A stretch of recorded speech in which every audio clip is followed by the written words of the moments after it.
దాని మీద కూడా ఒక రకమైనటువంటి ఎలిగేషన్ నిర్వాసితులకు పూర్తి స్థాయిలో వాళ్ళకి అది వేరే ఇష్యూ. అవును 7 నుంచి 10 లక్షల కొన్ని దిక్కుల 12 లక్షల రూపాయలు వాళ్ళకి ఇచ్చారు, డబుల్ బెడ్రూమ్స్ కట్టించారు. అంటే 10 రెట్లు పెరిగింది భూమి విలువ. తర్వాత జిఎస్టీ అదరో లేదు, 18% యాడ్ అయింది. ఇప్పుడు యాడ్ అయింది నిజంగానే 18%. తర్వాత డిజైన్ చేసినప్పుడు వాళ్ళు ఇచ్చిన సైజులు బాగా విపరీతంగా పెంచాల్సి వచ్చింది. ఫీల్డ్ మీద పోయినప్పుడు ఫస్ట్ డిజైన్ కాకుండా రీడిజైన్ జరిగింది, చేయాల్సి వచ్చింది. అంటే పేపర్ మీద ఇచ్చే డిజైన్ వేరు ఉంటుంది, ఫీల్డ్ మీద పోయినప్పుడు అక్కడ పరిస్థితిని బట్టి మారుతుంది. మరి ఇవన్నీ లెక్కలేసుకునే డబుల్ అయింది. అసలు ఏది లేకుండా 6 ఏళ్ళు అయినందుకు డబుల్ చేయొచ్చు దాన్ని. అందుకే నేను అంటున్నా, ఆ పీరియడ్ లో కేసీఆర్ కాక కాంగ్రెస్ ఉంటుంటే లేకపోతే టీడీపీ ఉంటుంటే 2 లక్షల కోట్లు అయ్యేది. ఆయన చాలా పొదుపు చేశాడు. మల్లన్న సాగర్ కనుక 50 టీఎంసీలు వేరే దగ్గర మనం నిల్వ చేయాలంటే కొన్ని వేల ఎకరాలు మునిగిపోయేది. ఆయన దాన్ని రౌండ్గా చేశాడు. రౌండ్గా చేస్తే హైట్ పెరుగుతుంది, నీళ్లు ఒక పక్కకు ఓపెన్ ఉంటే ఏమవుతుంది, విడుతు పెరుగుతుంది. మరి ఇవన్నీ వీళ్ళకి ఏమి తెలియకుండానే ఇష్టం వచ్చినట్టు అవాకులు చెవాకులు పేలుతూ ఉంటారు. ఇవన్నీ ఘోష్ గారికి ఇవన్నీ అర్థమైనాయి. మరి ఇప్పుడు విచారణకు హాజరవుతారు అనుకుంటున్నారు? 100% హాజరవుతారు. నేను అడిగినా కూడా ఆయన చెప్పాడు కూడా, నాకు గౌరవం ఉంది నేను పోతాను అని చెప్పి, కమిషన్ దగ్గర నాకు గౌరవం ఉంది నేను అటెండ్ అవుతాను పిలిస్తే అని చెప్పాడు. హరీష్ రావు గారు ఏం జరుగుతుంది ఏం జరగదు, ఏం జరగదంటే ఆయన బాధ్యుడు కాదు కదా. ఇప్పుడు నన్ను ఇట్లా తొందర పెట్టాడని ఒక ఇంజనీర్ చెప్పాడు, సాక్ష్యం ఏది? ఆయన సుప్రీంకోర్టు రిటైర్డ్ జడ్జి కదా, సాక్ష్యం లేకుండా ఆయన ఏమన్నా ఎగ్జాంపుల్ కోదండరామ్ గారు, రఘు గారు వీళ్ళు పోయినప్పుడు ఏదో ఆరోపణలు చేశారు. ఇక్కడ బయట మీడియాలో చేసినట్టు, రౌండ్ టేబుల్లో చేసినట్టు, వాళ్ళిద్దరికీ అర్థం కాలే ఈ ప్రాజెక్టు. వాళ్ళకున్న ఆ పరిమిత జ్ఞానం అనేది సరిపోదు ఇది అర్థం చేసుకోవడానికి. ఇప్పుడు నీళ్ళ ఎక్స్పర్ట్ నీళ్ళ గురించి మాట్లాడాలి, కరెంట్ ఎక్స్పర్ట్ కరెంట్ గురించి మాట్లాడాలి, హిస్టరీ ఎక్స్పర్ట్ పొలిటికల్ ఎక్స్పర్ట్ వాటి గురించి మాట్లాడాలి. అన్నిట్లో తలదూరుస్తామంటే ఎట్లా? అవగాహన లేకుండా అర్థం చేసుకోకుండా. అయితే అక్కడ పోయినాక మీకు ఆధారాలు ఏంటి ఆరోపణలు చేయడానికి అన్నాడు. అంటే మీడియాలో వచ్చిన వార్తలు అన్నారు.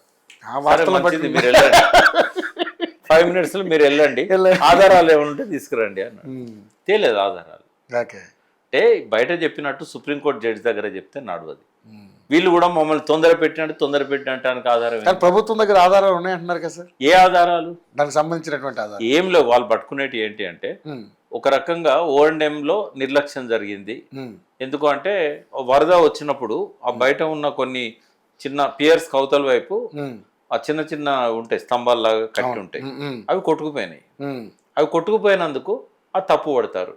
అయితే అప్పుడున్న పరిస్థితి కూడా అర్థం చేసుకోవాలి.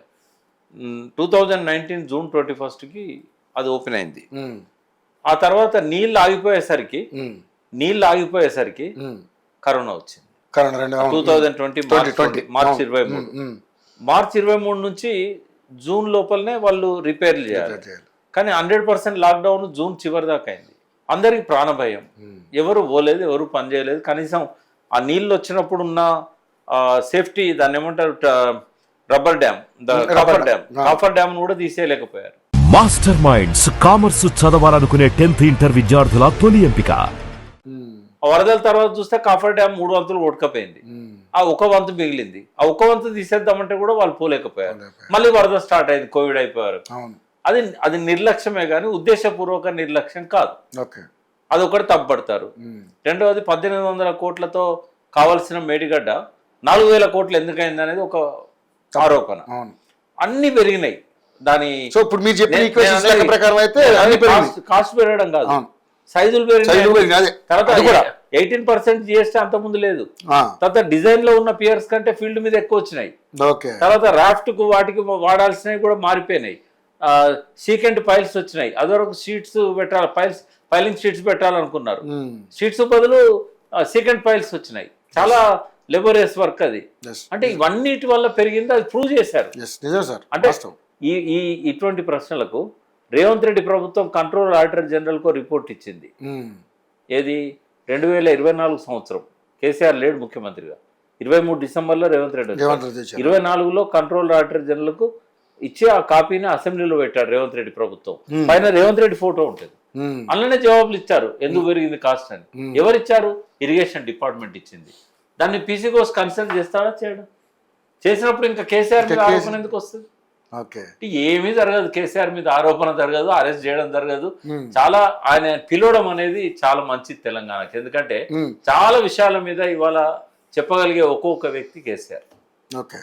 కాళేశ్వరం అర్థం చేయించాలంటే ఆయన తప్ప మాలాంటి వాళ్ళని చెప్పినా కూడా ఆయన చెప్తే శాంక్టిటీ వస్తుంది, దానికి శంకులో పోస్తే తీర్థం అవుతుంది. కాబట్టి ఆయన చెప్పడం అనేది ఒక జ్ఞానోదయానికి అది అవసరం. నేను కూడా మనసారా కోరుకున్నా, ఘోష్ గారికి కూడా నా రిక్వెస్ట్ చేసిన నేను ఏమనంటే వాళ్ళని కూడా పిలిస్తే మీకు పూర్తి విషయాలు వివరణ చెప్తారు అని. నాకు నన్ను ఆయన క్వశ్చన్స్ అడిగినప్పుడే చెప్పాను నేను. ఇరిగేషన్ మినిస్టర్ని, ముఖ్యమంత్రి గారిని కూడా వాళ్ళ మీద ఆరోపణలు వస్తున్నాయి కాబట్టి పిలిస్తే మంచిది అనేది. వారు పిలిచారు, మీరు పోతున్నారు అంటే అది మంచిది. అవును, వారికి ఏం ఇప్పుడు వెళ్ళకపోతే మళ్ళీ అదొక రకమైనటువంటి విమర్శలకి ఇప్పుడు వెళ్తారు కాబట్టి ప్రాబ్లం ఉండదు, ఏముండదు.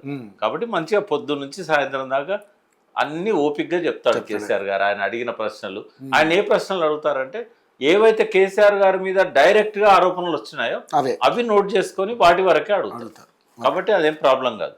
హరీష్ రావు గారినైనా, ఈటెల రాజేందర్ గారినైనా, హరీష్ రావు గారికి 2 రకాలకు సంబంధం ఉంది. ఇరిగేషన్ మినిస్టర్ ఉన్నాడు, ఫైనాన్స్ మినిస్టర్ ఉన్నాడు, 2 టర్ములు. అంతకుముందు ఆయన ఫైనాన్స్ సంబంధించి ఆయన అడుగుతారు. ఆయన ఏమంటాడు, సెక్రటరీ గారు చేశారు, నేను చేసేది ఏముంది, వాళ్ళు మెజర్మెంట్ చేసి పంపించారు, వాళ్ళకి ఇవ్వాల్సిన బిల్స్ ని రికమెండ్ చేశారు ఏఎన్సీ గారు, నేను సైన్ చేశాను, బట్ ఇష్యూ చేయాల్సింది ఫైనాన్స్ సెక్రటరీ. కాబట్టి రామకృష్ణరావు గారు ఇప్పుడు చీఫ్ సెక్రటరీ, ఆయన ఇదివరకే పిలిచారు. తర్వాత ఇరిగేషన్ సెక్రటరీని పిలిచారు, రజత్ కుమార్ పిలిచారు, జోషి గారిని పిలిచారు, వికాస్ రాజ్ గారిని పిలిచారు, స్మితా సబర్వాల్ పిలిచారు. మరి ఇక కేసీఆర్ గారికి ప్రత్యేకంగా వచ్చే ఇబ్బంది ఏముంటది, ఆడ వీళ్ళకి వచ్చే ఇబ్బంది ఏముంటది, ఆయన కూడా క్లారిటీ ఇచ్చేస్తే మొత్తం టోటల్ గా నీలిమబ్బులు అట్లా తెరుచుకునే పరిస్థితి ఉంటుంది. 100% ఏంటంటే ఎవరికి ఏ ప్రాబ్లం లేదు. మాస్టర్ మైండ్స్ కామర్స్ చదవాలనుకునే 10th ఇంటర్ విద్యార్థుల తొలి ఎంపిక